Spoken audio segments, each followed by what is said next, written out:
देखो, हरि के वेतन में से घर के किराए के रूप में 15% की कटौती की जाती है। ठीक है, 15% की कटौती घर के किराए के रूप में, और 20% शेष राशि का 20% बच्चों की शिक्षा पर और 10% चिकित्सा पर खर्च किया जाता है।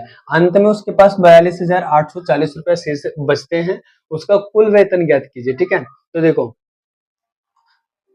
सबसे पहले तो मैं आपको ये बता दूं कि जिसकी भी सैलरी, फॉर एग्जांपल कोई भी एक एक्स पर्सन है, वो एक्स वाई जेड रुपए कमाता है, तो उसकी जितनी भी सैलरी होगी ना, वो अपने आप में 100% होता है। ठीक है, तो इसकी भी सैलरी, इसने जितने भी खर्चे किए होंगे वो अपनी सैलरी में से ही कर रहा है, तो 100% में से ही कर रहा हुआ खर्चा है ना। तो पहले तो ये देखो, हमने माना उसके पास जो सैलरी है वो एक्स है। ठीक है, तो इसी सैलरी में से वो खर्च करेगा जितने भी खर्च करेगा। तो सबसे पहले उसने घर के किराए पर 15% की कटौती की, मतलब 15% घर के किराए किराए पे खर्च किया। ठीक है, तो 15% की वैल्यू क्या होती है, देखो 15% को हम ऐसे लिख सकते हैं 15/100। ठीक है, तो 15 की वैल्यू हम ऐसे लिख सकते हैं, 15/100 की वैल्यू हम ऐसे लिख सकते हैं 3/20।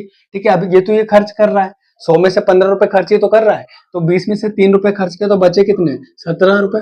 ठीक है, 20 नीचे आ जाएगा। ठीक है, इसके बाद देखो, इसका इसका जो है, इस वाले अमाउंट का 10%, सॉरी 20% बच्चों की शिक्षा पर खर्च कर रहा है, तो इसका 20% की वैल्यू क्या होती है, 20/100, 1/5 होगा, यानी कि 1 रुपए खर्च कर रहा है 5 रुपए में से, तो बचे कितने, 4 रुपए।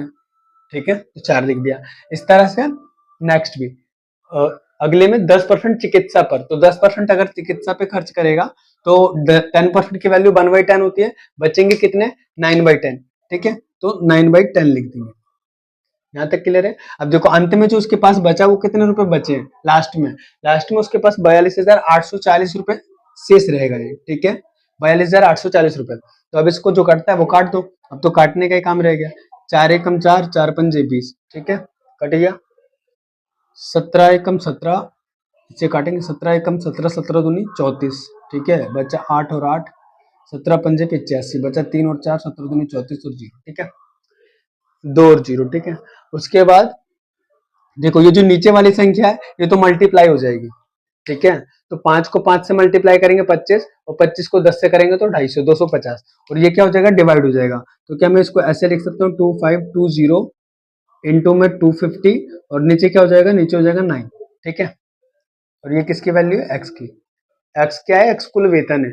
ठीक है, तो ये क्या 9 से डिवाइड हो जाएगा, 9 9 2 जा 18, 7 और 2 9, 8 जा 72, और ये 0 का 0। तो अब क्या आ गया, 280